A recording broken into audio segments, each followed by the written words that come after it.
आज की इस कक्षा में हम ज्योतिष के सामान्य विषय जो आधारभूत विषय हैं उनको पढ़ेंगे। मैं उम्मीद करता हूं कि विषयों को हम क्रमशः समझते जाएंगे। आज की हमारी कक्षा जो है ज्योतिष शास्त्र का परिचय। तो ज्योतिष बोलते किसको हैं, सबसे पहले इसको जान लेते हैं। तो जैसे बीच बीच में हम कुछ संस्कृत की कोटेशन, संस्कृत के विषय में, मतलब संस्कृत में भी परिभाषाओं को जानेंगे, फिर हिंदी में उसके अर्थ को समझेंगे। तो अपरिमिते गगनमंडले ज्योतिषपिंडानाम अर्थात सूर्यादि ग्रहाणाम अश्विन्यादि नक्षत्राणाम च गतिः स्थितिः तथा च तेषां प्राणिमात्रस्योपरि प्रभावः यस्मिन् शास्त्रे वर्ण्यते तत्शास्त्रम ज्योतिष शास्त्रम कथ्यते। अर्थात ये जो अपरिमित गगनमंडल है, आकाश हमको दिखाई देता है, इसमें जितने भी ज्योतिष पिंड हैं, ज्योतिष, ज्योति शब्द से ज्योतिष शब्द बना है, ज्योति शब्द से बना है, ज्योति से। तो ज्योति का कार्य क्या होता है? चमकना, प्रकाशित करना। तो जितने भी हमारे प्रकाशित करने वाले पिंड हैं, चमकने वाले पिंड हैं गगन मंडल में, वो जो ज्योतिष पिंड हैं, चमकने वाले पिंड हैं, जैसे सूर्यादि ग्रह हैं, अश्विन आदि नक्षत्र हैं, अश्विनी, भरणी, कृतिका, रोहिणी, ये हमारे नक्षत्र हैं। इन सूर्यादि ग्रहों की और अश्विन आदि नक्षत्रों की गति, स्थिति और प्राणी मात्र के ऊपर, केवल मानव नहीं, और भी जो पशु पक्षी पेड़ पौधे, इन सभी, मतलब जो भी जितने भी हमारे प्रकृति के तत्व हैं, उनके ऊपर इनके प्रभाव का वर्णन जिस शास्त्र में किया जाता है उसको ज्योतिष शास्त्र कहते हैं।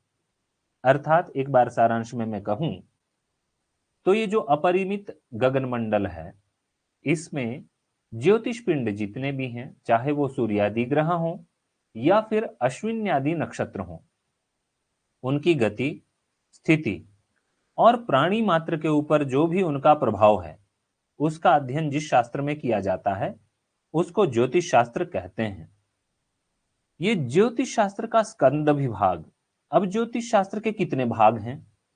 जैसे हमने वेदों के बारे में पढ़ा होगा आप लोगों ने, तो वेद जो हैं ज्ञान राशि है, उनका विभाजन जब किया गया तो 4 वेद हुए। इन चारों वेदों के 6 अंग हैं। जैसे आपने पढ़ा ही होगा कि शिक्षा, कल्पोथ, व्याकरणम, निरुक्तम, छंदसाम चयः, ज्योतिषामयनम चैव वेदांगानी षडेवतु, ऐसा करके 6 अंग जो हैं वो वेदों के बताए गए हैं। यानी 6 उसकी विभाग हैं। इन विभागों को जान करके ही वेदों को जाना जा सकता है। इसी प्रकार ज्योतिष के भी कुछ विभाग हैं, कुछ पार्टीशन हैं। तो कितने हैं वो? तो मुख्य रूप से ज्योतिष शास्त्र के 3 स्कंद हैं। कौन कौन से? सिद्धांत, संहिता और होरा। ये 3 ही विभाग हैं। कुछ आचार्यों के मत में ज्योतिष शास्त्र के 5 विभाग भी हैं, परंतु वो विशेष महत्व नहीं रखते। अधिकतर आचार्यों का मत यही है कि 3 ही विभाग हैं। वो कौन कौन से हैं? सिद्धांत, संहिता और होरा। तो सिद्धांत क्या होता है? सिद्धः अंतः यस्य सः सिद्धांतः। जिसका अंत सिद्ध हो, मतलब जिसको तर्कों के द्वारा बिल्कुल सिद्ध किया जा सके, प्रत्यक्ष जिसका दर्शन किया जा सके, वो सिद्धांत है। जैसे आकाश में सूर्य की स्थिति क्या है, या सूर्यादि ग्रह जितने भी हैं उनकी स्थिति आकाश में कहां कहां है, इसको प्रत्यक्ष देखा जा सकता है। उनकी गति किस प्रकार से है, ठीक है जी। गति और स्थिति जब ग्रहों की, नक्षत्रों की देखनी हो तो वो सिद्धांत का विषय है। इसमें जो है गणित का हिस्सा भी आता है। गणित और आकाशीय स्थिति जो है ग्रहों की, वो सिद्धांत के अंतर्गत उसको जाना जाता है या पढ़ा जाता है। दूसरा है सिद्धांत है संहिता। संहिता को हम बाद में जानेंगे, पहले हम जानते हैं होरा को। होरा जो होता है, इसकी उत्पत्ति अहोरात्र शब्द से हुई है। अहोरात्र का अर्थ क्या होता है? अहोरात्र शब्द का अर्थ है दिन और रात, मतलब दिन जिसको हम बोल देते हैं दिन और रात, उसको कहते हैं अहोरात्र। अहश्च रात्रिश्च अहोरात्र। तो दिन और रात मतलब अहोरात्र में जो भी शुभाशुभ घटनाएं होती हैं उनका अध्ययन जिस स्कंध के अंतर्गत किया जाता है वो कहलाता है होरा। अर्थात ये जो सिद्धांत स्कंद होता है इसमें ग्रहों की गति और स्थिति का अध्ययन किया जाता है, किंतु अब खाली ग्रहों की गति और स्थिति जानने से कोई लाभ नहीं है जब तक उनका प्रभाव ना जाना जाए। तो होरा जो स्कंद है उसके अंतर्गत ग्रहों की जो है वो प्रभाव का अध्ययन किया जाता है। मतलब सिद्धांत में पढ़ा जाता है कि ग्रहों की स्थिति कहां कहां है और वो कैसे घूमते हैं, और गणित के द्वारा उनकी स्थितियों को जाना जाता है। किंतु होरा में जो है वो उनके प्रभाव क्या हैं प्राणी मात्र के ऊपर, उसका अध्ययन किया जाता है। सिद्धांत में जिस भी ग्रह की स्थिति को देखा जाता है, होरा में उनकी स्थिति का क्या प्रभाव है उसका अध्ययन किया जाता है। इसलिए होरा को जो है, होरा स्कंद जो है उसको फलित ज्योतिष भी कहते हैं। फलित ज्योतिष यानी जिसमें फलादेश जो कुंडली निर्माण में हम करते हैं तो उसको फलादेश का अध्ययन जो है वो होरा शास्त्र के अंतर्गत किया जाता है। तो सिद्धांत में ग्रहों की स्थिति, होरा में जो है वो ग्रहों का फल, इसका अध्ययन किया जाता है। अब तीसरा स्कंद है संहिता। तो संहिता जो है समम हितम करोति इति संहिता, अर्थात जो समान रूप से दोनों का हित करती है। किसका? सिद्धांत का भी और संहिता इसका होरा का भी। यानी कि समान रूप से सिद्धांत के और होरा स्कंद के विषय संहिता में पढ़े जाते हैं या उनका अध्ययन किया जाता है। मतलब सिद्धांत के विषय भी होंगे और फलादेश के विषय भी होंगे, मिक्स मतलब मिक्सचर। दूसरा, इसमें फलादेश जो है होरा शास्त्र के अंतर्गत फलादेश किया जाता है एक व्यक्ति का, किंतु संहिता शास्त्र के अंतर्गत जो फल का अध्ययन किया जाता है वो एक व्यक्ति का नहीं किया जाता है, पूरे समाज का। जैसे आप पढ़ते होंगे पंचांग में या अखबार में कि ग्रहों की स्थिति ऐसी चल रही है कि उस देश में युद्ध होने की संभावना है, उस देश में सत्ता परिवर्तन होगा, ऐसे योग बन रहे हैं। तो इस प्रकार के फलादेश जो किए जाते हैं वो संहिता स्कंध के अंतर्गत किए जाते हैं, फलित ज्योतिष के अंतर्गत नहीं किए जाते। ये तीसरा स्कंध है। तो यही ज्योतिष शास्त्र के तीन स्कंध हैं, सिद्धांत, संहिता और होरा। तो ज्योतिष शास्त्र का तो जैसे सबसे पहले हमारा जो संस्कृत वाङ्मय की उत्पत्ति, तो जैसे मिलता है वेदा ही यज्ञार्थम अभिप्रवृत्त कालम वेत्ति स वेद यज्ञान, अर्थात वेदा ही यज्ञार्थम अभिप्रवृत्ता, वेदों की उत्पत्ति किस लिए हुई? यज्ञ करने के लिए। यज्ञ करने के लिए वेदों की प्रवृत्ति हुई। तो अब यज्ञ कब करने चाहिए? कालानुपूर्वा विहिताश्च यज्ञ, सभी यज्ञ जो हैं वो विशेष समय पर किए जाते हैं। जैसे यज्ञ जो है दिन में करना चाहिए, कुछ यज्ञ रात में किए जाते हैं, कुछ यज्ञ केवल दिन में किए जाते हैं, कुछ यज्ञ जो है संध्या काल में किए जाते हैं, कुछ विशेष समय पर यज्ञ किए जाते हैं। इसलिए हर यज्ञ का एक निश्चित समय निर्धारित है। तो उस विशेष निश्चित समय को कौन बताएगा? ज्योतिष शास्त्र। इसलिए तस्मादिदम काल विधान शास्त्रम, इसीलिए ज्योतिष शास्त्र को काल विधान शास्त्र कहा जाता है, क्योंकि ये जो वेद विहित यज्ञ हैं उनके लिए काल का विधान करता है या निर्देश करता है या बताता है। इसीलिए यो ज्योतिषम वेत्ति स वेद यज्ञान, यो ज्योतिषम वेद, जो इसलिए जो ज्योतिष को जानता है वही यज्ञों को जान सकता है, क्योंकि वही उनको सही समय पर कर सकता है। अब ज्योतिष जो है इसका पहला जो ग्रंथ है जो स्वतंत्र रूप से, वैसे तो ज्योतिष के जो तत्व हैं वो वेदों में हर जगह पाए जाते हैं, ऋग्वेद हो, यजुर्वेद हो, चाहे सामवेद अथर्ववेद कोई भी, हर जगह ज्योतिष के तत्व बीच बीच में बिखरे हुए हैं। किंतु जो पहला जो ग्रंथ लिखा गया वो उसका नाम था वेदांग ज्योतिष। वेदांग ज्योतिष लिखने वाले कौन थे? आचार्य लगध। इसलिए आपको कई बार परीक्षाओं में पूछा जाता है कि वेदांग ज्योतिषस्य रचयिता कः, तो आचार्य लगधः। वो शुरू में लिखते हैं, कैसे पता चला? वैसे तो कहीं उनका उल्लेख नहीं है, किंतु वहां लिखा हुआ है शुरुआत में उस ग्रंथ के, काल ज्ञानम प्रवक्ष्यामि लगधस्य महात्मन, ऐसा इस वेदांग ज्योतिष में लिखा हुआ है। तो इससे अनुमान लगता है कि इसके जो प्रणेता हैं वो लगधाचार्य हैं। वेदांग ज्योतिष के जो है 3 ग्रंथ उपलब्ध होते हैं, 3 विभाग उपलब्ध होते हैं। कौन से? ऋग ज्योतिष, याजुष ज्योतिष और अथर्व ज्योतिष। ये 3 भाग इसके प्राप्त होते हैं। अब ज्योतिष शास्त्र के कितने प्रवर्तक हैं? जैसे हम व्याकरण पढ़ते हैं तो 8 प्रवर्तक, या कुछ अलग अन्य के मत में अन्य प्रवर्तक, इस तरह हर शास्त्र का कोई ना कोई प्रवर्तक है। प्रवर्तक मतलब उस परंपरा को आगे बढ़ाने वाला या शुरू करने वाला। जैसे ज्योतिष को किसने शुरू किया होगा, फिर उसे सभी ने योगदान देकर के आगे बढ़ाया होगा। तो ऐसे आचार्य जो हैं 18 स्वीकार किए जाते हैं हमारे ज्योतिष शास्त्र में। वो कौन कौन से हैं? सूर्य पितामहो व्यासो वशिष्ठो त्रिपराशरः कश्यपो नारदो। ये थोड़ा सा इसमें टाइपिंग मिस्टेक कहीं हो सकती है, तो नारदो है ये। कश्यपो नारदो गर्गो मरीचिर्मनुरंगिरा लोमशः पौरुषश्चैव च्यवनो यवनो भृगुः शोनकोष्टादशश्चैते ज्योतिषशास्त्र प्रवर्तका। दशाश्चैते हो गया है, ये दशाश्चैते आप पढ़ेंगे। अब आपको मुख्य रूप से 2 तरह के क्वेश्चन आ सकते हैं परीक्षाओं में।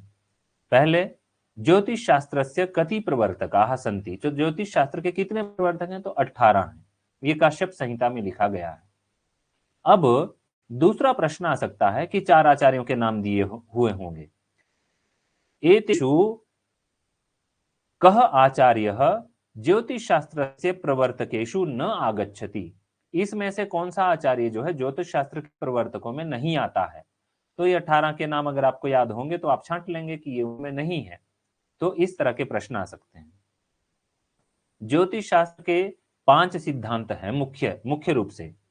पहला है पैतामह सिद्धांत, दूसरा है वासिष्ठ सिद्धांत, तीसरा पौलिश, चौथा रोमक और 5वां सौर सिद्धांत।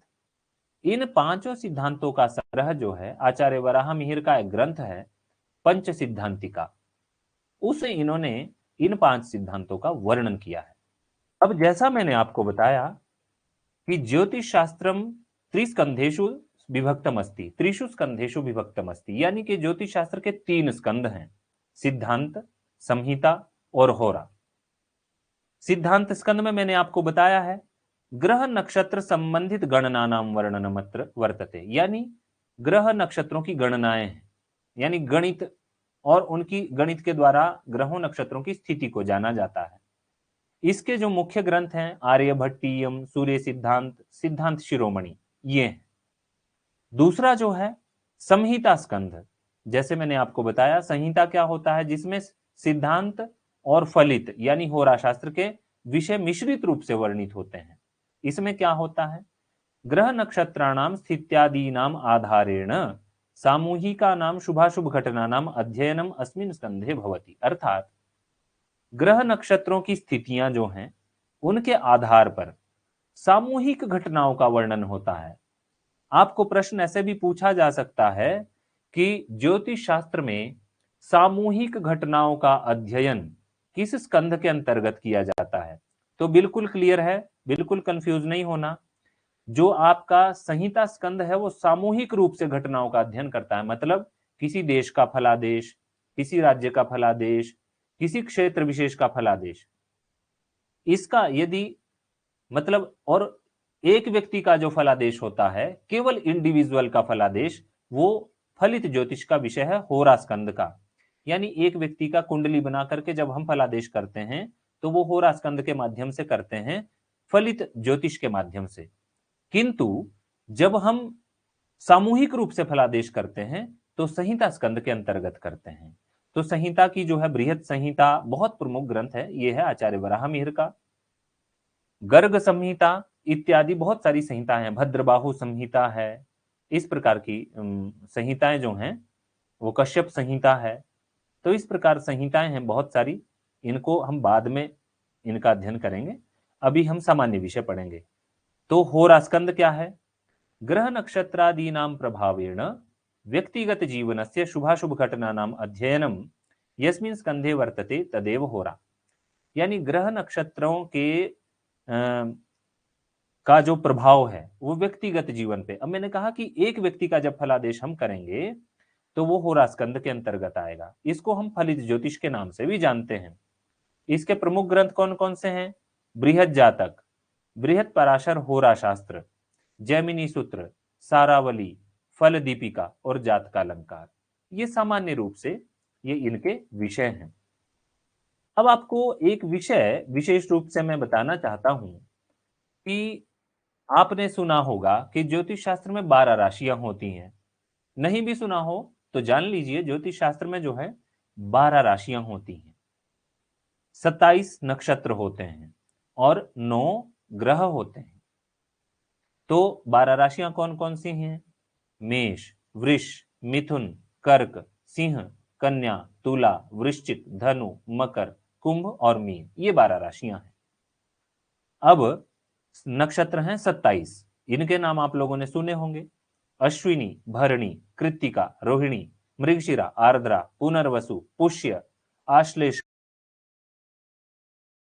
स्वाति, शाखा, अनुराधा, पूर्वाषाढ़ा, उत्तराषाढ़ा, श्रवण, धनिष्ठा, शतभिषा, पूर्व भाद्रपद, उत्तरा भाद्रपद, रेवती, ये 27 नक्षत्र हैं हमारे।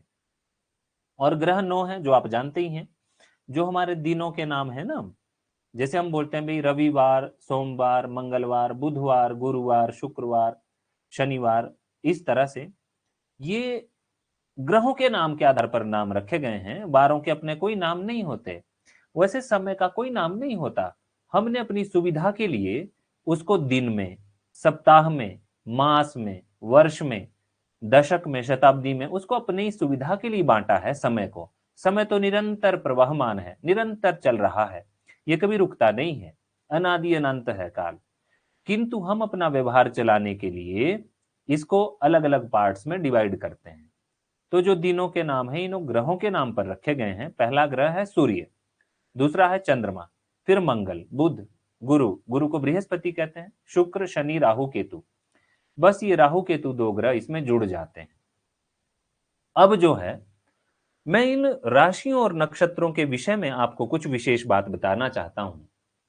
जैसे आकाश में हमारे आचार्यों ने वृत्त के रूप में कल्पना की कि एक वृत्ताकार इनकी कक्षा है सभी ग्रहों की, राशियों की। तो उस वृत्त का नाम रखा क्रांति वृत्त, क्रांति वृत्त रखा उसका नाम।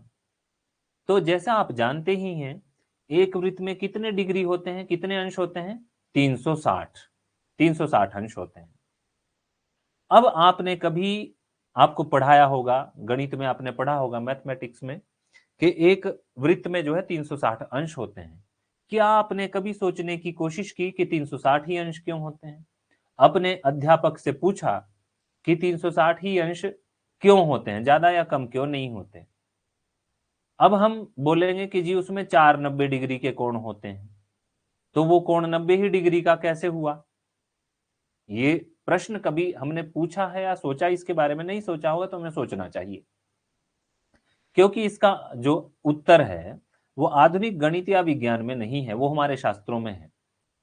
तो वो जो 360 डिग्री है या क्रांति वृत्त है, उसके जब हम बराबर 12 भाग करते हैं, बराबर 12 भाग, तो उसको 12 राशि कहते हैं। अब एक राशि का मान जो है वो 30 डिग्री होता है, 30 डिग्री। ये हमारे आचार्यों ने उपदेश किया है, बताया है।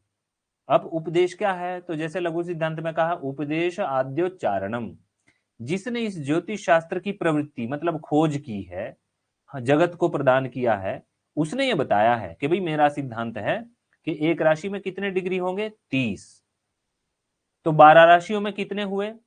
12 गुणा 30, तो ये 360 हो जाएगा। यानी कि एक राशि में 30 डिग्री होते हैं, 12 राशियों में, यानी पूरे उस भ चक्र में, भ चक्र मतलब राशि चक्र में, उसमें 12 राशियां हैं तो एक राशि के 30 डिग्री हुए, 30 अंश हुए। इसीलिए एक वृत्त में जो है 360 डिग्री होते हैं, क्योंकि एक राशि का जो मान है वो 30 डिग्री होता है। और दूसरी एक इंटरेस्टिंग बात है कि चंद्रमा जो है वो एक महीने में 12 बार चक्कर काट लेता है, उस वृत्त के, जो राशि वृत्त है उसके 12 बार। तो 12 बार वो कट लेता है, मतलब वो पूरे चक्कर उसको जो है 12 राशियां हैं और 360 डिग्री वो 12 बार कर लेता है। इसलिए एक वृत्त में 360 डिग्री होते हैं। दूसरा, अब उसी वृत्त के जिसके हमने बराबर 12 भाग किए थे, उसी के अगर हम बराबर 27 भाग कर लेते हैं तो क्या हो जाता है, वो 27 नक्षत्र होते हैं। इसलिए आप लोगों ने ये बात आपको पता होगी कि नहीं, नहीं तो ये जान लीजिए आज, राशि और नक्षत्र अलग अलग चीज नहीं है, एक ही वृत्त के ये पार्ट हैं। बड़ी यूनिट जो है वो राशि है, उसके ही जब छोटी यूनिट हम कर देते हैं तो वो कहलाता है नक्षत्र। जैसे उदाहरण के लिए, जब हम एक घड़ी में देखते हैं 1 घंटा हम बोलते हैं, 1 घंटे का जो समय है उसमें मिनट होते हैं 60।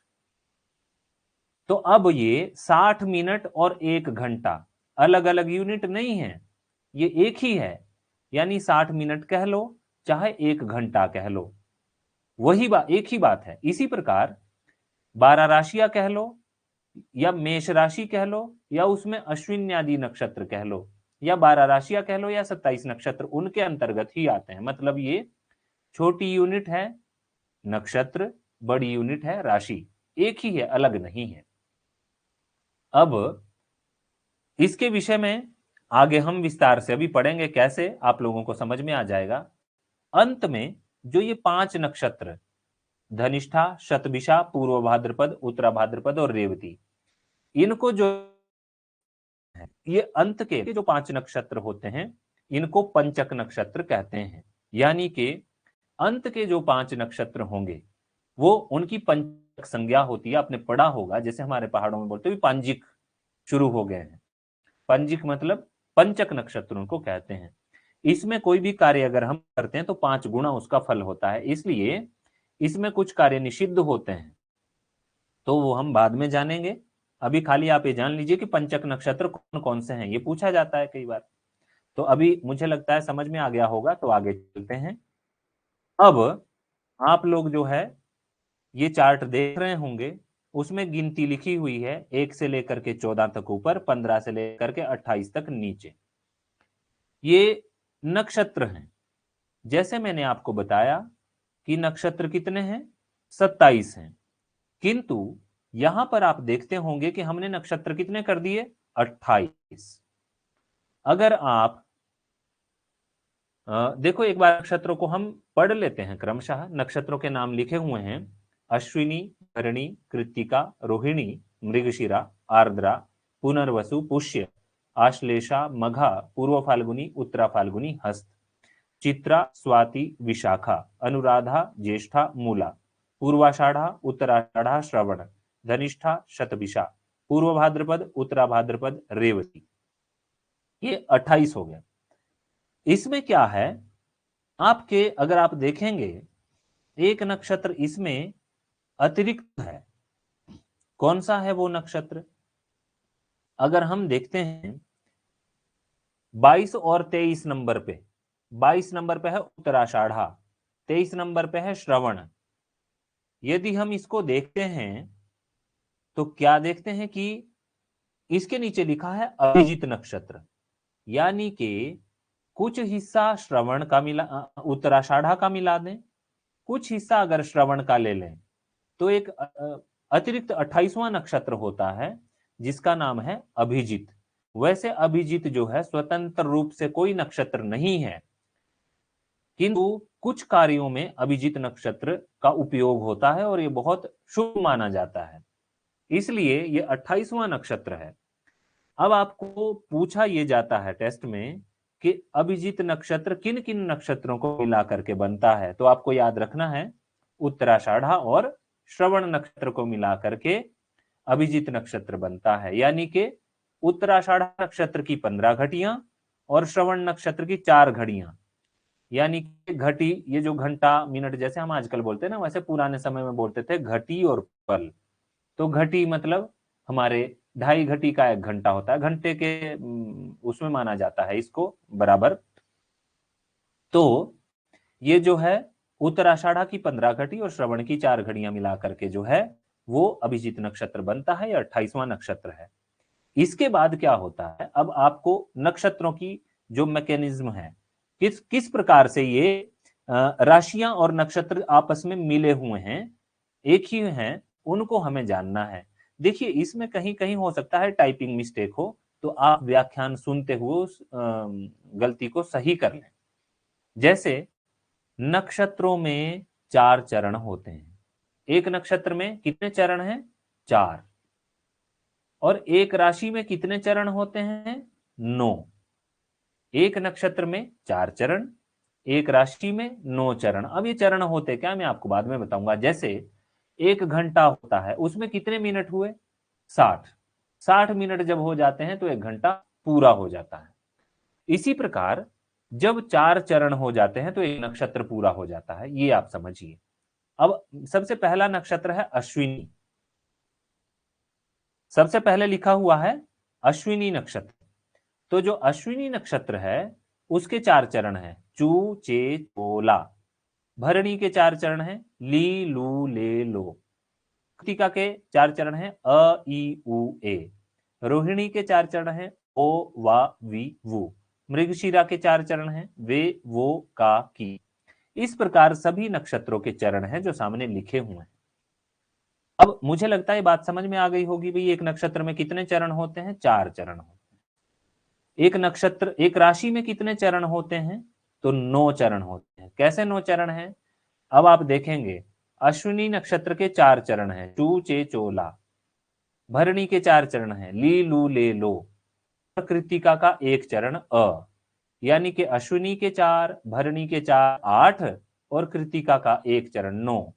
ये 9 चरण जो है वो मेष राशि होती है। यानी कि अगर हम सारांश रूप में बोले तो मेष राशि के जो है अंतर्गत जो है वो अश्विनी नक्षत्र आता है।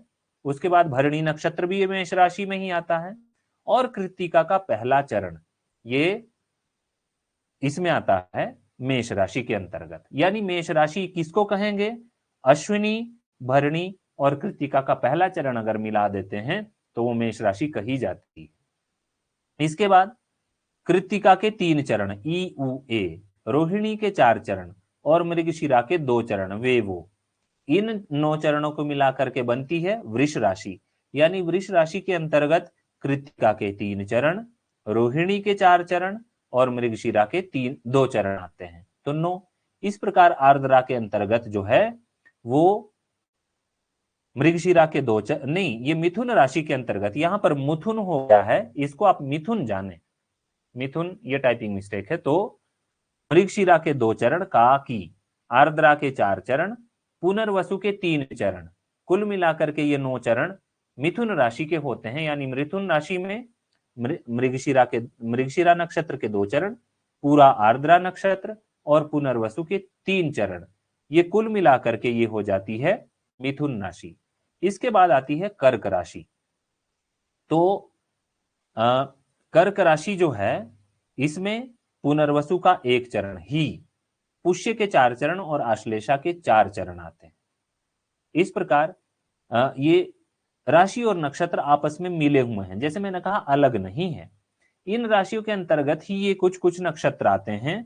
तो ये जो है राशि और नक्षत्र आपस में मिले हुए हैं, एक ही वृत्त के पार्ट हैं या एक ही वृत्त के अंग हैं, ऐसा हमको जानना चाहिए। अब आप एक चीज देख रहे होंगे, जो मैंने नक्षत्र लिखे हैं इन बीच में ये आश्लेषा और मघा, ये जो है वो काली रेखा बीच में खींची हुई है मोटी सी, ये क्यों है? तो ये जो आश्लेषा और मघा नक्षत्र है ये गंडांत नक्षत्र होता है। हम बोलते हैं ना कोई बच्चा पैदा होता है तो जी गंडमूल में पैदा हुआ है। तो गंडमूल नक्षत्र ये है, आश्लेष और मघा। और कर्क और सिंह ये जो राशियां हैं ये भी गंडांत राशियां कहलाती हैं, गंडमूल राशियां इनको कहा जाता है। तो गंडांत लग्न कहते हैं इनको, या गंडांत राशियां। तो गंडांत होता क्या है, इसको हम थोड़ा सा जान लेते हैं। गंडांत होता है जहां पर भी राशि और नक्षत्र एक साथ समाप्त हो जाएं, उसको गंडांत कहते हैं। या जहां राशि और नक्षत्र एक साथ शुरू होते हैं उसको भी गंडांत कहते हैं। तो आप देखेंगे कि हमारा जो कृत्तिका नक्षत्र और मेष राशि का कृत्तिका नक्षत्र में एक चरण घुसा हुआ है। इसके बाद वृष राशि के 3 चरण कृत्तिका के हैं, 2 चरण मृगशिरा के हैं, ये भी इधर उधर घुसे हुए हैं। मिथुन राशि के चरण इधर उधर नक्षत्रों के आधे आधे हैं। किंतु जब कर्क राशि की बात आती है तो जहां कर्क राशि समाप्त हुई वहीं पर आश्लेषा नक्षत्र भी खत्म हो गया, मतलब एक साथ ही उनकी समाप्ति हो गई दोनों की। इसलिए ये राशि और नक्षत्र गंडांत हो जाते हैं। जहां राशि और नक्षत्र की एक ही जगह समाप्ति हो जाती है उसको गंडांत कहते हैं। इसी प्रकार जहां एक साथ शुरुआत होती है, अब सिंह राशि जहां से शुरू हुई वहां से मघा नक्षत्र भी शुरू हुआ, तो ये भी गंडांत हो गया। तो इस प्रकार से आश्लेषा मघा। और आगे आप देखेंगे ये स्थिति बनती है वृश्चिक राशि में। यहां पर ज्येष्ठा जहां समाप्त होता है, नीचे आप देखेंगे 19 नंबर पे, तो ज्येष्ठा जहां समाप्त और ज्येष्ठ, इसी प्रकार जहां से धनु राशि शुरू होती है वहीं पर मूला भी शुरू होता है, तो इसलिए मूला नक्षत्र भी गंडांत हो गया। ये स्थिति इसके बाद कहां बनती है, मीन राशि में। 28 नंबर पे आप देखेंगे कि वहां रति नक्षत्र जहां समाप्त होता है वहां मीन राशि भी समाप्त होती है। इसलिए क्या होता है कि रेवती नक्षत्र भी गंडांत हुआ, मीन राशि भी गंडांत हुई। और इसके बाद शुरू में अश्विनी नक्षत्र जहां से शुरू होता है वहां से मेष राशि भी शुरू हो जाती है, तो अश्विनी नक्षत्र भी गंडांत है, मेष राशि भी गंडांत है। यानी कि अगर सारांश रूप में हम कहें तो 6 नक्षत्र गंडांत हैं। कौन कौन से, रेवती अश्विनी, आश्लेषा मघा और ज्येष्ठा मूला, ये नक्षत्र गंडांत हुए। और राशियां कौन कौन सी गंडांत हुई, मीन मेष, कर्क सिंह और वृश्चिक धनु, ये राशियां 6 राशियां गंडांत हुई। तो अब ये प्रश्न ये उठता है क्या ये सारे गंडांत हैं, इसका कुछ पार्ट गंडांत है। तो जैसे यहां 9-10 नंबर पे है आश्लेषा नक्षत्र और मघा नक्षत्र, इसमें क्या होता है कि जो शुरू वाला नक्षत्र है, पहला नक्षत्र यानी 9वां नक्षत्र आश्लेषा, इसका अंतिम आखिरी जो 2 घड़ियां होंगी वो गंडांत होंगी। और आगे मघा नक्षत्र है, इसकी शुरू की जो 2 घड़ियां होंगी वो गंडांत होंगी। यानी कि पहले वाला नक्षत्र है उसके लास्ट की 2 घड़ियां और बाद वाला जो नक्षत्र गंडांत का है उसकी शुरू की 2 घड़ियां वो गंडांत होती हैं। इसी प्रकार राशि की भी कर्क की लास्ट की 2 घड़ियां और सिंह की शुरू की 2 घड़ियां गंडांत होती हैं। इसी प्रकार ज्येष्ठा की लास्ट की 2 घड़ियां और मूला की शुरू की 2 घड़ियां गंडांत होती हैं। और वृश्चिक की अंतिम 2 घड़ियां और धनु की प्रारंभ की 2 घड़ियां जो हैं वो गंडांत होती हैं। इसके बाद रेवती नक्षत्र जहां समाप्त होता है उसकी भी रेवती की अंतिम 2 घड़ियां और अश्विनी की शुरू की 2 घड़ियां गंडांत होती हैं। और मीन की भी अंतिम 2 घड़ियां और मेष राशि की शुरू की 2 घड़ियां गंडांत होती है। तो मुझे लगता है ये बात आपको समझ में आ गई होगी। इसमें हमने 2-3 बातों को देखा अपने परीक्षा के हिसाब से कि अभिजीत नक्षत्र किन 2 नक्षत्रों के मिलने से बनता है। एक नक्षत्र में तो उत्तराषाढ़ और श्रवण के मिलने से बनता है। एक नक्षत्र में कितने चरण होते हैं, 4 चरण होते हैं। एक राशि में कितने चरण होते हैं, 9 चरण होते हैं।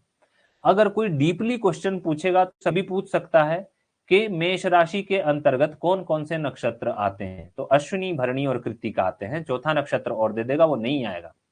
इसके बाद गंडांत नक्षत्र कौन कौन से हैं, तो वो 6 नक्षत्र गंडांत हैं। गंडांत राशियां कौन कौन सी हैं, तो वो भी 6 हैं। वो हमने इस स्लाइड में पढ़ लिया है। जैसे अब ये आपको इस स्लाइड में बताया गया है कि एक राशि में 9 चरण होते हैं। कौन कौन से, अश्विनी के 4, भरणी के 4 और कृत्तिका का 1, तो मेष राशि। अब कृत्तिका के 3 चरण, रोहिणी के 4 चरण, मृगशिरा के 2 चरण वृष राशि।